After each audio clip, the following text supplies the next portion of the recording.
Hello बच्चों, स्वागत है आपका आपके अपने YouTube channel chemistry by Shiv Kumar sir में। और आज हम आपके लिए टॉपिक लाए हैं वैद्युत रासायनिक श्रेणी इलेक्ट्रोकेमिकल सीरीज। पिछली वीडियो में हमने आपको बताया था कि जो प्रबल धातुएं हैं वो दुर्बल धातुओं के विलयन से उन धातुओं को विस्थापित कर देती हैं।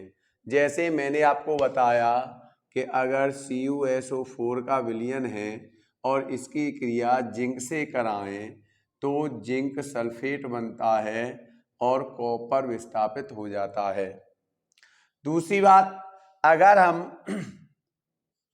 ZnSO4 की क्रिया सोडियम से कराएं तो क्या होगा? सोडियम सल्फेट बनेगा और जिंक विस्थापित हो जाएगा। परंतु अगर हम NaCl की क्रिया Ag से कराएं तो कोई क्रिया नहीं होगी, कोई क्रिया नहीं होगी।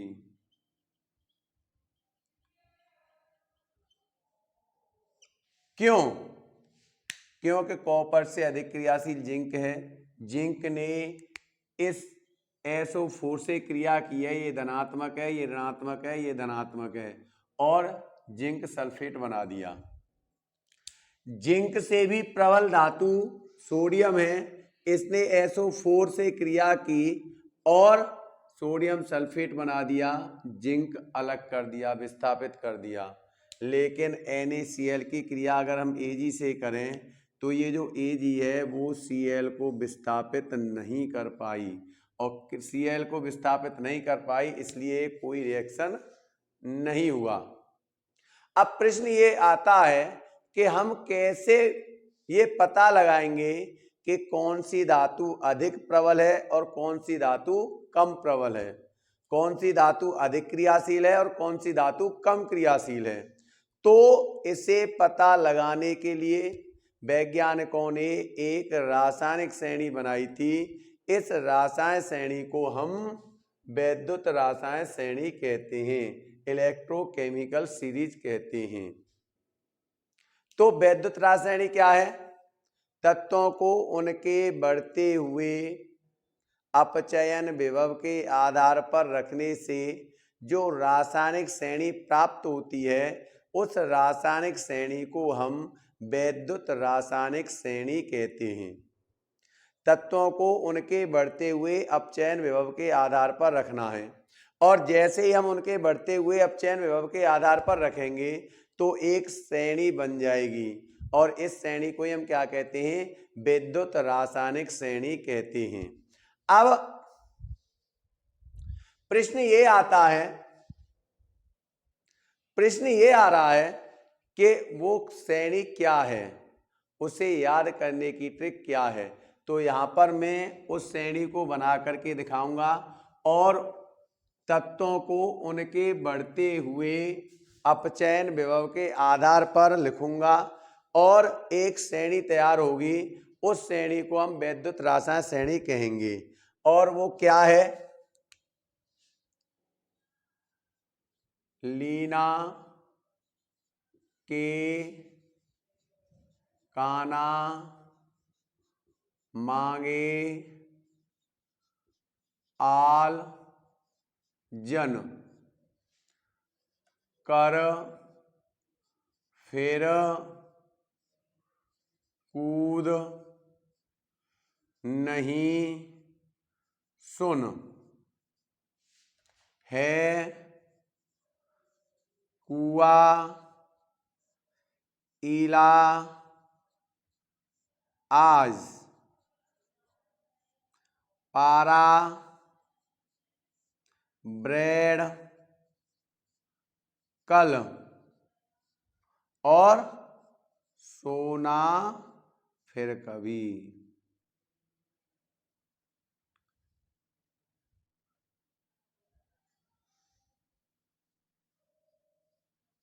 फिर कभी ये एक वैद्युत रासायनिक श्रेणी है जिसमें मुख्य मुख्य तत्वों को ले लिया गया है। क्या है?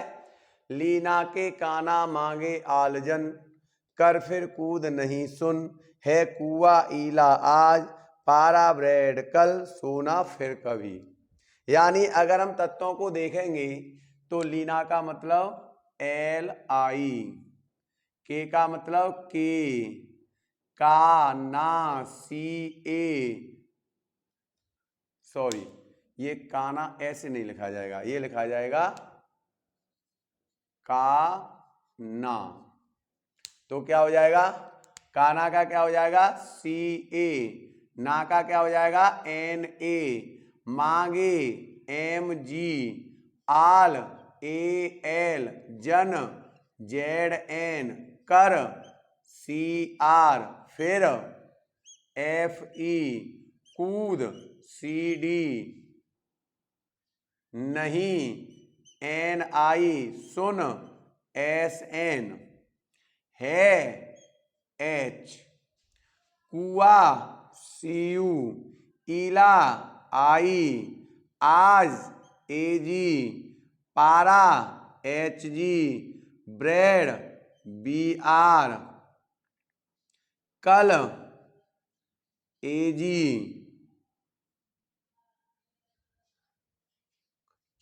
कल है CL, कल सोना AU, फिर कभी F, फिर इसमें कभी नहीं, कभी को वैसे ही तुक के लिए रखा गया है। तो लीना के काना मांगे आलजन, कर फिर कूद नहीं सुन, है कुआ ईला आज, पारा ब्रेड कल, सोना फिर कभी। लीना LI हो गया, के लीना LI लिथियम, के पोटेशियम, का CA कैल्शियम, ना Na सोडियम, मांगे Mg मैग्नीशियम, आल Al एल्यूमिनियम, Zn जिंक, कर Cr क्रोमियम, फिर Fe लोहा, कूद Cd कैडमियम, नहीं Ni निकेल, सुन Sn टिन, है हाइड्रोजन, कुआ Cu कॉपर, ईला I आयोडीन, आज Ag यानी सिल्वर, पारा Hg, ब्रेड Br ब्रोमीन, कल Cl क्लोरीन, सोना Au सोना गोल्ड, फिर F फ्लोरीन। तो ये एक विद्युत रासायनिक श्रेणी है जो बढ़ते हुए मानक अपचयन विभव के आधार पर बनाई गई है। अगर ये आपको स्पष्ट नहीं दिखाई दे रही हो तो मैं ऐसे लंबाई में भी इसे बना सकता हूं। कैसे,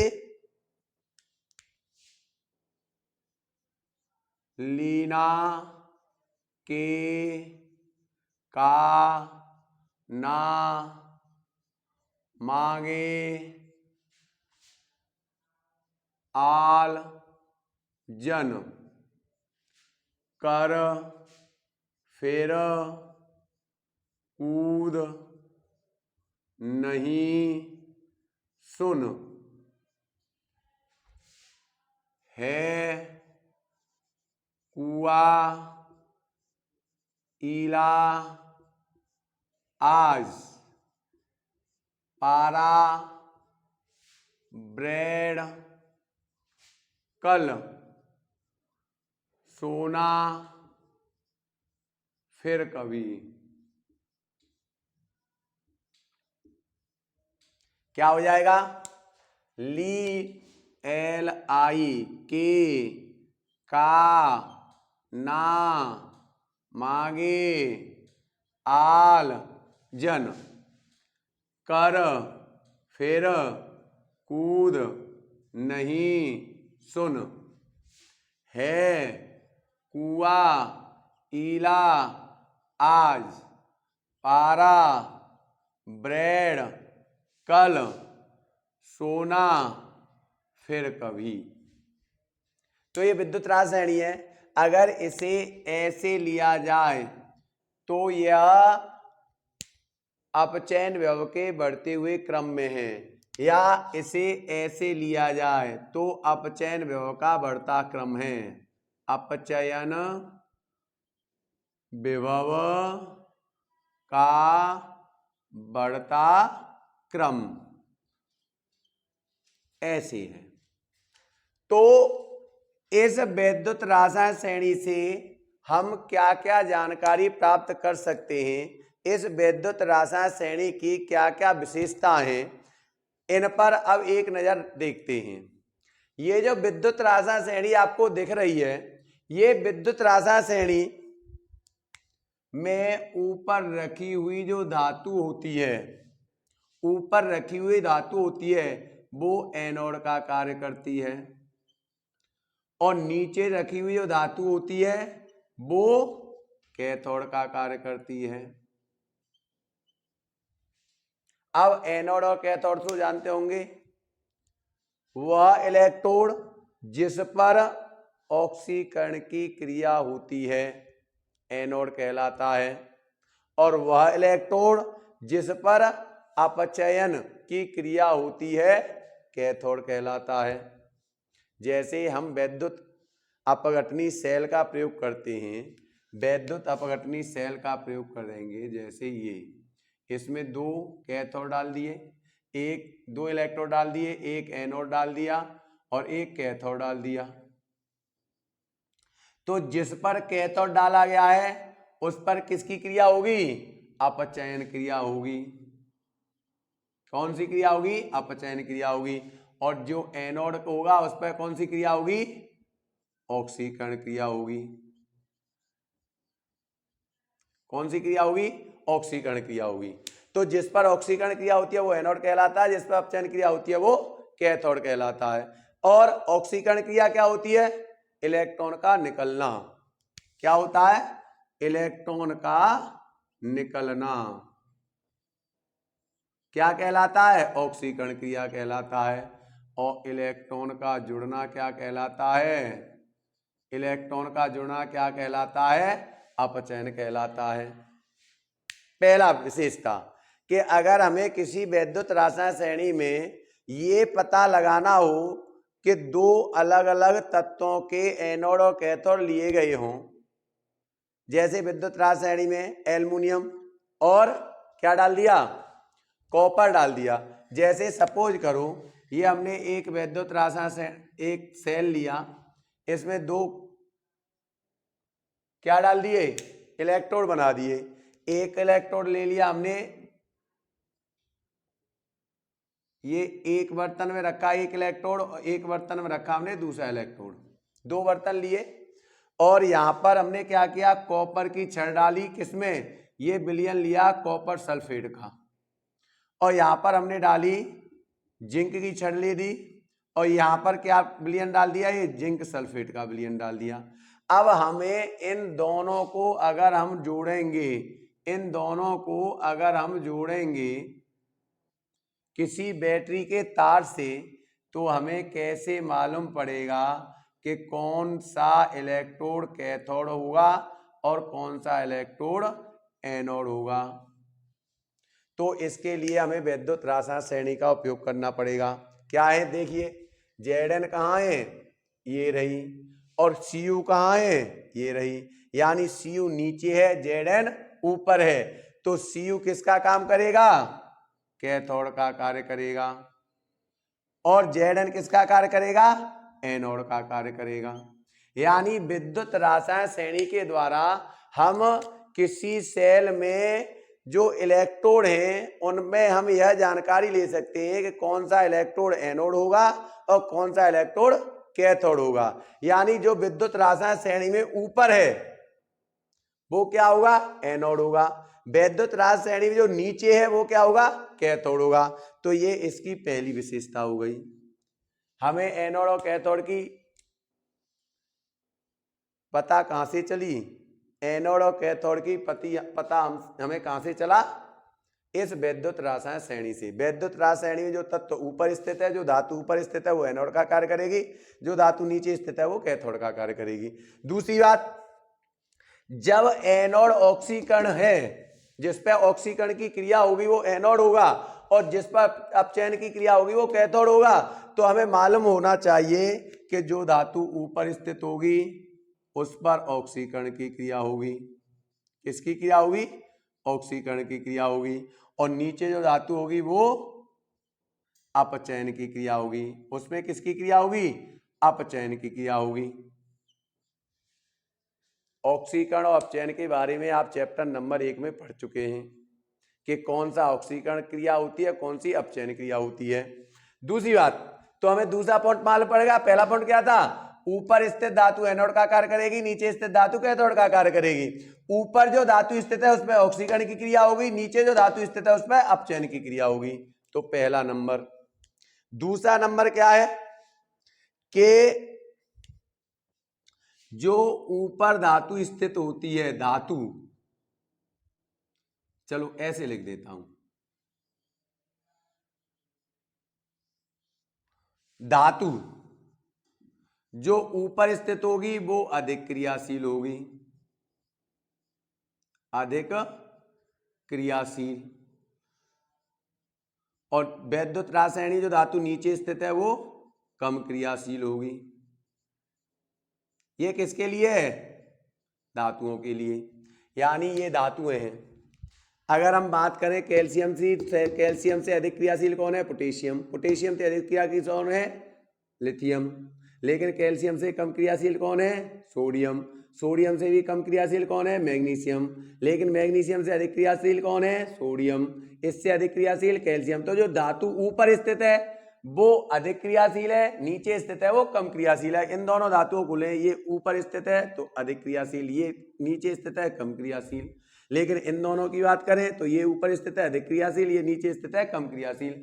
तो वैद्युत रासायन श्रेणी में जो धातु ऊपर स्थित है वो अधिक क्रियाशील, जो धातु नीचे स्थित है वो कम क्रियाशील होती है। लेकिन अधातुओं के लिए अगर बात करें अधातुओं की, तो ऊपर स्थित अधातु कम क्रियाशील और नीचे स्थित अधातु अधिक क्रियाशील होती है। ये कम क्रियाशील और ये क्या है, अधिक क्रियाशील। ये क्या होगी, अधिक क्रियाशील होगी।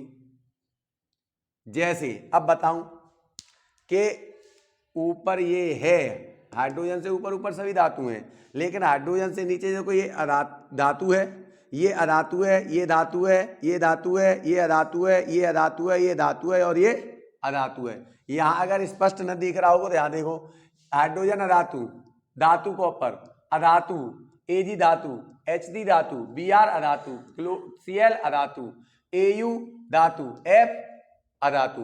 तो अगर विद्युत रासायनिक हमने क्या किया, जो ऊपर स्थित अधातु है वो कम क्रियाशील और नीचे स्थित अधातु है वो अधिक क्रियाशील। यानी आयोडीन, हाइड्रोजन से अधिक क्रियाशील कौन है, आयोडीन। आयोडीन से भी अधिक क्रियाशील कौन है, ब्रोमीन। ब्रोमीन से भी अधिक क्रियाशील कौन है, क्लोरीन। और क्लोरीन से भी अधिक क्रियाशील कौन है, फ्लोरीन।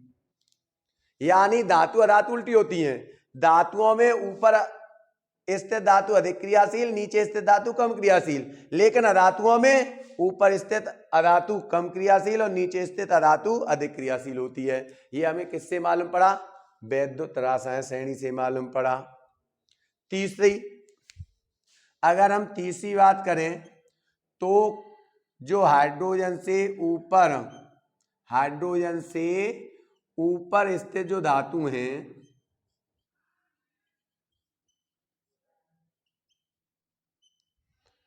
क्या करती हैं, अम्लों से क्रिया करके, अम्लों से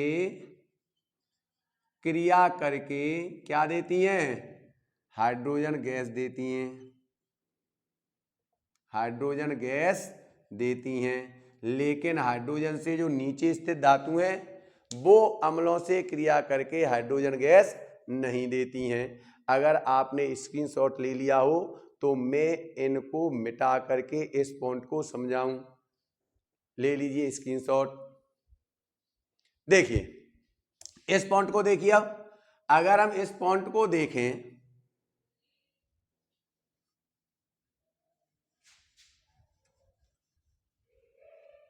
अगर हम इस पॉइंट को देखें तो देखिए हाइड्रोजन से ऊपर स्थित धातु कोई भी ले लीजिए, चलो जिंक को ले लेते हैं। जिंक की क्रिया अगर हम HCl अम्ल से कराएं, किससे कराएं, HCl अम्ल से कराएं, तो क्या बन जाएगा, जिंक क्लोराइड बन जाएगा और हाइड्रोजन गैस निर्मुक्त हो जाएगी। यानी हाइड्रोजन से ऊपर रखी हुई जितनी भी धातु हैं ये अम्ल से क्रिया करके क्या देंगी, हाइड्रोजन गैस देंगी। लेकिन हाइड्रोजन से नीचे जो स्थित धातु हैं वो इस अम्ल से क्रिया करके हाइड्रोजन गैस नहीं देंगी, वो हाइड्रोजन गैस नहीं देंगी। अब देखिए मैं क्रिया कराऊं आपकी कॉपर से, कॉपर से क्रिया H2SO4 की कराऊं, क्या होगा?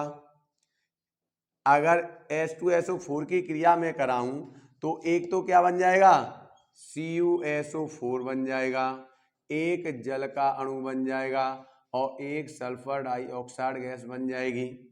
यानी इस नीचे स्थित है ना, हाइड्रोजन से नीचे स्थित है, तो इसने अम्ल से क्रिया करके हाइड्रोजन गैस तो नहीं दी है।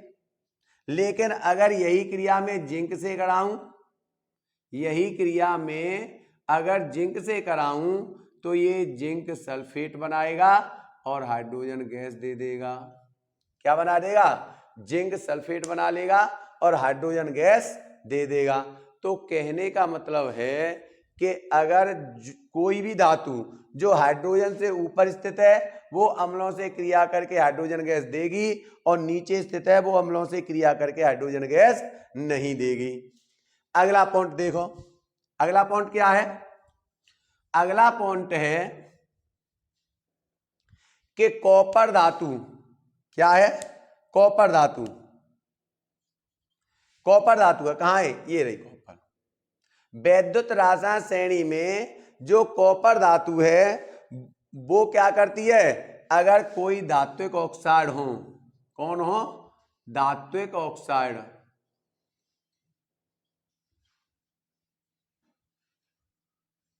वैद्युत रसायन श्रेणी में कॉपर से ऊपर स्थित जो धात्विक ऑक्साइड हैं उनका तापीय अपघटन नहीं होता है, तापीय अपघटन नहीं होता है। लेकिन नीचे स्थित धातु का तापीय अपघटन हो जाता है, तापीय अपघटन हो जाता है और तापीय अपघटन के बाद वो धातु देती हैं।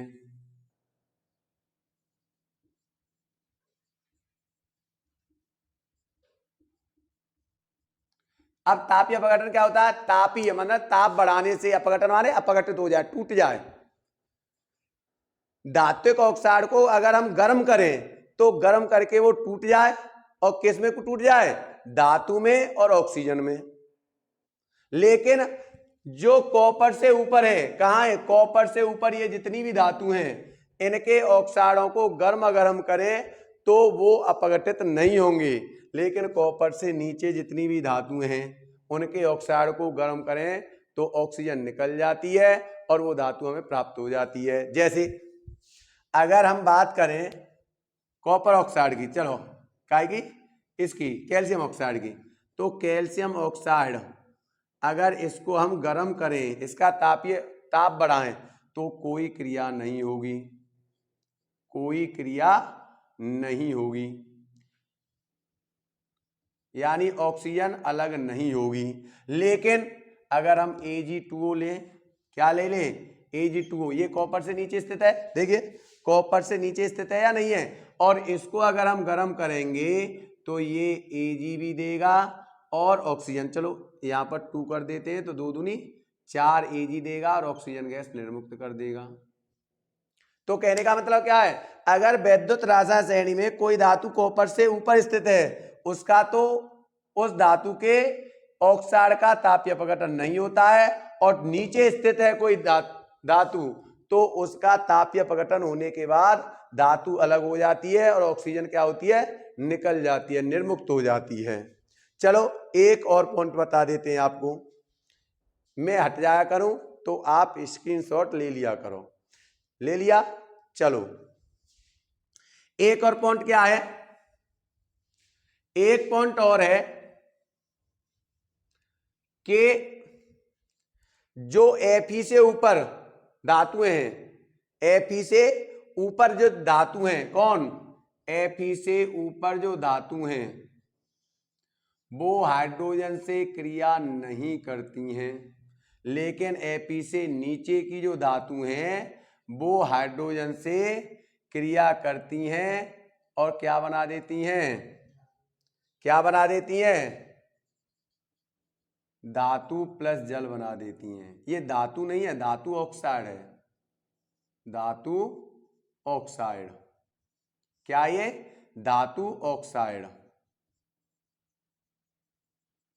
यानी Fe से ऊपर की धातु ऑक्साइड हाइड्रोजन से क्रिया करेंगी तो कोई क्रिया नहीं होगी, लेकिन Fe से नीचे की जो धातु है वो धातु ऑक्साइड हाइड्रोजन से क्रिया करके धातु बनाएंगी। जैसे हमारा कहाँ है Fe देखो ये रहा, Fe से ऊपर ये धातु है, यानी हम जिंक ऑक्साइड की क्रिया अगर हाइड्रोजन से करेंगे तो नो रिएक्शन होगा। लेकिन Fe से नीचे क्या है, निकेल है, कैडमियम है, टिन है, कॉपर है, Ag है, Hg है, कोई भी हो। जैसे चलो हम ले लेते हैं कॉपर ऑक्साइड, CO ले लें, और अगर हम हाइड्रोजन की क्रिया करें तो Cu अलग हो जाएगा और जल बन जाएगा। क्या बन रहा है बताइए, धातु बन रहा है और जल बन रहा है। तो Fe से ऊपर की जितनी भी धातु हैं उनके ऑक्साइड हाइड्रोजन से क्रिया नहीं करते हैं, और कॉपर जो Fe से नीचे की धातु हैं उनके ऑक्साइड हाइड्रोजन से क्रिया करके धातु और जल बना देते हैं। और एक पॉइंट तो मैंने शुरुआत में ही बताया था, क्या बताया था, इसके स्क्रीनशॉट ले लीजिए, पहले ले लिया। देखिए एक तो उपयोग इसका मैंने प्रारंभ में ही बताया था कि वैद्युत रासायन श्रेणी में जो धातु ऊपर स्थित है वो नीचे स्थित धातुओं के विलयन से उस धातु को अलग कर देती हैं। जैसे अब देखिए हम लें, एक तो ले लें जिंक सल्फेट, क्या ले लें, जिंक सल्फेट, और ऊपर धातु है इसकी चलो मैग्नीशियम, Mg से इसकी क्रिया कराई। अब बताइए Mg जिंक से ऊपर है तो ये प्रबल धातु है, दुर्बल धातु हो गई Mg की अपेक्षा, तो ये क्या करेगी, इससे क्रिया करेगी और क्या बना लेगी, MESO4 बना लेगी और जिंक को अलग कर देगी। तो विद्युत रासायन श्रेणी में जो धातु ऊपर स्थित है वो अधिक क्रियाशील होती हैं, अतः वो धातु नीचे स्थित यानी कम क्रियाशील धातु के लवणों से उस धातु को अलग कर देती हैं। तो बताइए जिंक क्या है, ऊपर स्थित है, नीचे है, Mg क्या है, ऊपर स्थित है, तो जिंक सल्फेट की क्रिया जब Mg से कराएंगे तो MgSO4 बन जाएगा, जिंक अलग हो जाएगा। लेकिन इसी जिंक सल्फेट की क्रिया अब जिंक से नीचे ये धातु है, देखो चलो Fe ले लेते हैं, Fe से अगर कराएंगे तो Fe जिंक से कम क्रियाशील है, नहीं है, कौन बता रहा है, वैद्युत रासायनी बता रही है कि Fe नीचे स्थित है और जिंक ऊपर स्थित है, तो Fe कम क्रियाशील है, जिंक अधिक क्रियाशील है, और जब Fe कम क्रियाशील है तो ये कोई रिएक्शन नहीं होगा, ये इसको अलग नहीं कर पाएगी और कोई रिएक्शन नहीं होगा। तो ये एक और पॉइंट हो गया कि वैद्युत रासायनी में जो धातुएं ऊपर स्थित है वो अधिक क्रियाशील होती हैं और जो नीचे स्थित है वो कम क्रियाशील होती हैं। अतः ऊपर स्थित धातु नीचे स्थित धातुओं के विलयन से उस धातु को अलग कर देती हैं, और अलग कर देती हैं रिएक्शन हो जाता है। लेकिन नीचे स्थित धातु ऊपर स्थित धातुओं के विलयन से उस धातु को अलग नहीं कर पाती है, इसलिए कोई क्रिया नहीं होती है। तो हमने क्या पॉइंट पढ़े, पहले ऊपर स्थित धातु क्या होती हैं, एनोड का कार्य करती हैं, नीचे स्थित धातु कैथोड का कार्य करती हैं। ऊपर स्थित धातुओं पर ऑक्सीकरण की क्रिया होती है, नीचे स्थित धातुओं पर अपचयन की क्रिया होती है। ये सभी बताए थे या नहीं बताए थे, ऊपर स्थित धातु अधिक क्रियाशील होती है, नीचे स्थित धातु कम क्रियाशील होती है। ऊपर स्थित धातु अम्लों से, हाइड्रोजन से ऊपर स्थित धातु अम्लों से क्रिया करके क्या करती हैं, अम्लों से क्रिया करके क्या करती हैं, हाइड्रोजन गैस निर्मुक्त करती हैं। लेकिन नीचे स्थित धातु अम्लों से क्रिया करती हैं तो हाइड्रोजन गैस निर्मुक्त नहीं करती हैं। तो ये सारे उपयोग मैंने आपको बताए, वैद्युत रासायनी बना करके बताई, और उसके उपयोग, उसके महत्व मैंने आपको बताया। एक बार फिर से सुन लीजिए, वैद्युत रासायनी क्या है, लीना के काना मांगे आलजन, कर फिर कूद नहीं सुन, है कुआ ईला आज, पारा ब्रेड कल, सोना फिर कभी। लीना के काना मांगे आलजन, कर फिर कूद नहीं सुन, है कुआ ईला आज, पारा ब्रेड कल, सोना फिर कभी। तो इस तरह से आप वैद्युत रासायनिक को याद कर सकते हैं, उनके महत्वों को आप लिख सकते हैं और अपनी जानकारी वैद्युत रासायनिक के बारे में बढ़ा सकते हैं। आशा है आपको आज की वीडियो पसंद आई होगी। अगर आपको आज की वीडियो पसंद आई हो तो प्लीज़ हमारे चैनल को सब्सक्राइब करें और बेल आइकन को दबाएं। थैंक यू, धन्यवाद।